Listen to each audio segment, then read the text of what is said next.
Good afternoon बच्चों। Saint Xavier school Adipur ई class में आप सभी का हार्दिक स्वागत है। कक्षा 6 ई विषय हिंदी व्याकरण। हिंदी व्याकरण में आज हम नए पाठ का अभ्यास करेंगे, पाठ नंबर 7, जिसका नाम है कहावतें। अब कहावत किसे कहते हैं? तो कहावत का मतलब है किसी घटना या प्रसंग का वर्णन करते समय प्रयोग में आने वाले रूढ़ और मार्मिक कथन को कहावत कहते हैं।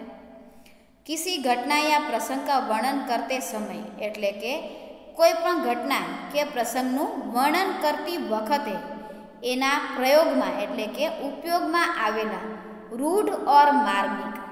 रूढ़ मतलब કે જે ખૂબ જ પહેલા સમયથી ચાલી આવતું હોય, પ્રચલિત હોય એનો, અને માર્મિક અર્થ નીકળતો હોય, કથન હોય, એને કહેવાય છે કહેવત।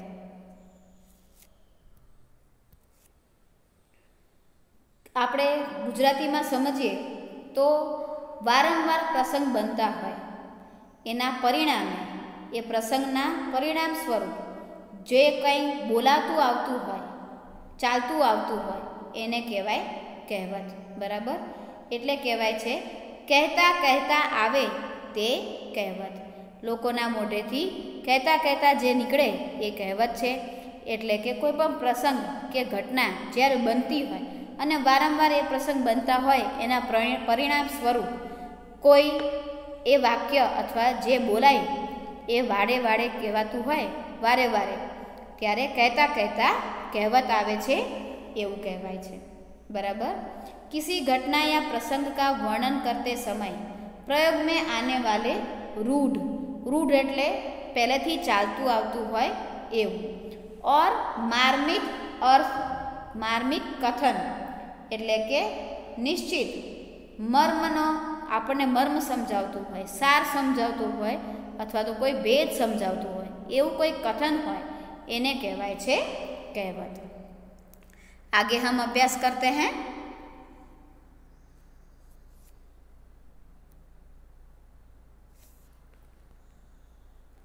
कहावत का विशेष प्रभाव होता है। कहावत क्या क्या होता है? विशेष प्रभाव। कहावत का एक विशेष प्रभाव होता है, वह दिल को छू लेती है। जब हम कभी कहावत सुनते हैं तो हमें सुनने में बड़ा मज़ा आता है, वह दिल को छू लेती है। परंतु हर कहावत मज़े लेने के लिए नहीं होती है। कभी कहावत बोध या सीख देने का कार्य करती है। कभी हमें कहावत से कुछ सीखने मिलता है, हमें जानने मिलता है, हमें बोध मिलता है कि हमें क्या करना चाहिए, हमें कैसे करना चाहिए। कहावतें प्रायः पूर्ण वाक्य के रूप में होती हैं और किसी प्रसंग के अंत में आकर उसे स्पष्ट करने का कार्य करती हैं। जैसे हम देखें, यदि कोई व्यक्ति किसी काम को नहीं जानता और दूसरों को दोष देता है, ऐसा तो हम हर रोज़ देखते ही हैं कि कोई व्यक्ति खुद को कुछ काम नहीं आता है परंतु दूसरों में दोष ढूंढता रहता है या उसका दोष बताता रहता है, तो उसके इस बहानेबाजी को हम कैसे सूचित करेंगे? उसके लिए कहा जाता है नाच न जाने आंगन टेढ़ा। उसका मतलब क्या हुआ? अर्थात नाचना नहीं आता इसलिए आंगन को टेढ़ा यानी कि दोषपूर्ण बताकर नाचने से बचना चाहता है। हमें खुद को काम नहीं आता है इसलिए हम क्या करते हैं? बहाना ढूंढते हैं कि आंगन टेढ़ा है इसलिए मैं नाच नहीं सकता। यहाँ पर नाचने की बात नहीं की गई है, यहाँ पर कहा गया है कि हमें खुद को कार्य नहीं आता है इसलिए हम आसपास की परिस्थितियों को दोष देते हैं। मार पड़ने पर मजबूत दिल का अपराधी भी सच बात बता देता है और अपना अपराध स्वीकार कर लेता है। मारने या सख्ती करके मार के या शक्ति करके इस महत्व को सूचित करने के लिए यह कहावत प्रचलित है। लातों के भूत बातों से नहीं मानते, या फिर लात के आगे भूत भागे, है ना।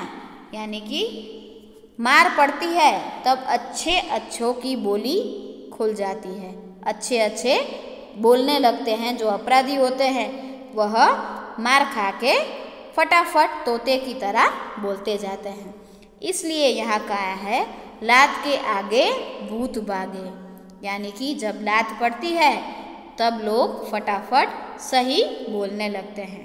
यहाँ भूत भगाने की बात नहीं की गई। कभी कभी किसी व्यक्ति या वस्तु के बारे में जैसा सुना जाता है वास्तव में वह वैसा नहीं होता।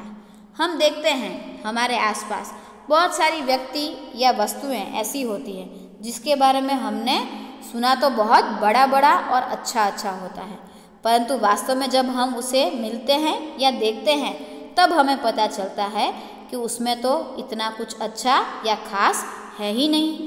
तो जैसे किसी नेता का नाम प्रसिद्ध हो पर उसका आचरण अच्छा न हो, तब उस व्यक्ति के बारे में कहा जाता है नाम बड़े और दर्शन छोटे।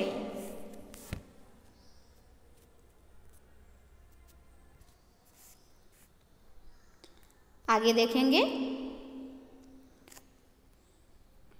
कभी कभी महान कवियों की वाणी भी कहावत बन जाती है।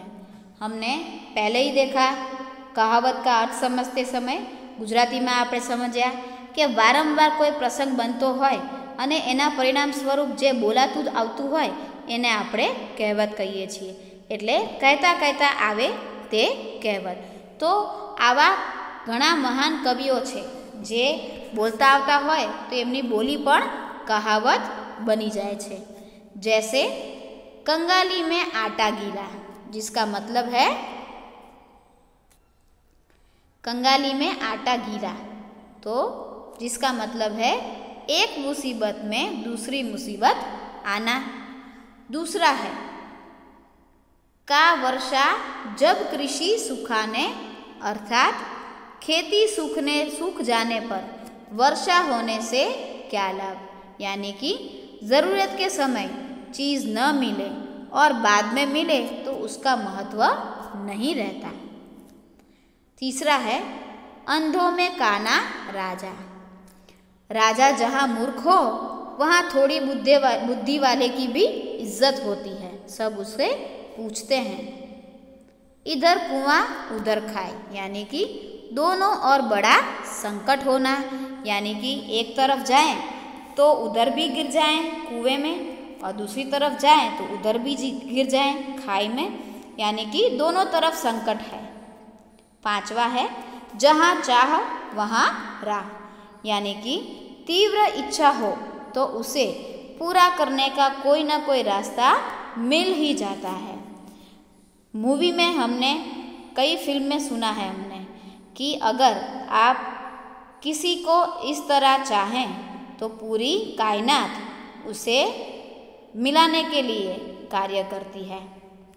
नंबर 6 जैसा देश वैसा वेश, हम जहाँ रहते हैं वहाँ के अनुसार ही हमारी वेशभूषा होनी चाहिए।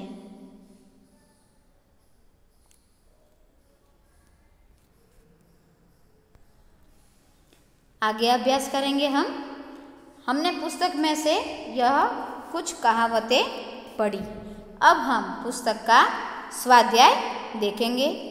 स्वाध्याय में पहला प्रश्न आपको दिया है निम्नलिखित कहावतों का अर्थ समझाइए, यानी कि यहाँ पर कुछ कहावत दी है उसका अर्थ आपको समझाना है। पहली कहावत है इधर कुआं उधर खाई, जिसका अर्थ होगा दोनों और बड़ा संकट होना।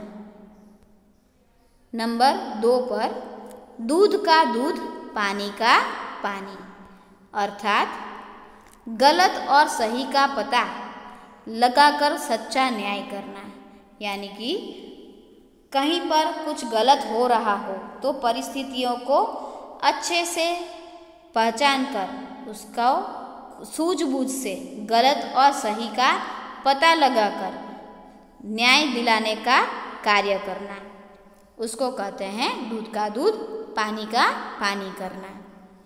तीसरी कहावत है मुंह में राम बगल में छुरी, अर्थात उसका अर्थ है आचरण की अच्छी अच्छी बातें कर बुरे काम करना है। यानी कि बहुत सारे लोग ऐसे होते हैं जो हमेशा बोलते रहते हैं हम ये काम करेंगे, हम वो काम करेंगे, हम ये अच्छे कार्य करेंगे।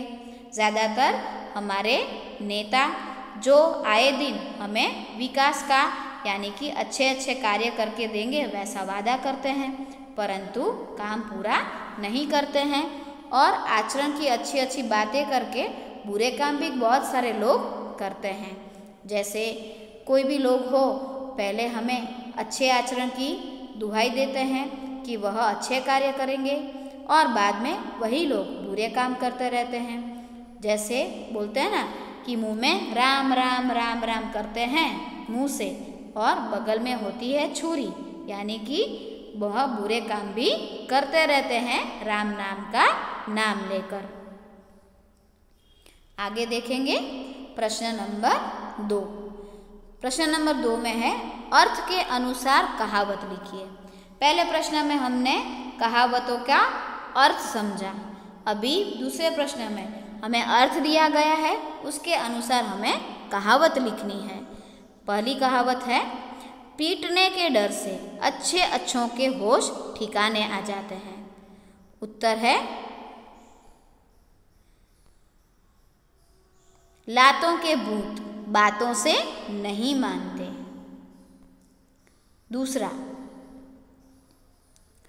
अपनी हैसियत से बड़ी बात करना, यानी उसका उत्तर है छोटे मुंह बड़ी बात। नंबर 3 पर है झगड़ा होने का कारण ही दूर कर देना, जिसका उत्तर है न रहे बांस न बजे बांसुरी। तो आज हमने यहाँ पर का पाठ नंबर 7 कहावतें का अभ्यास देखा। आपको गृह कार्य के अंदर यहाँ पर वीडियो में जो मैंने कहावत आपको पढ़कर सुनाई उसको आपकी रफ नोटबुक में एक बार लिखना है और इस पाठ का स्वाध्याय कार्य मैं आपको आगे भेजूंगी, जो आपको अपनी व्याकरण हिंदी व्याकरण की नोटबुक के अंदर लिखना है। आपका दिन मंगलमय बना रहे, ऐसी शुभकामना।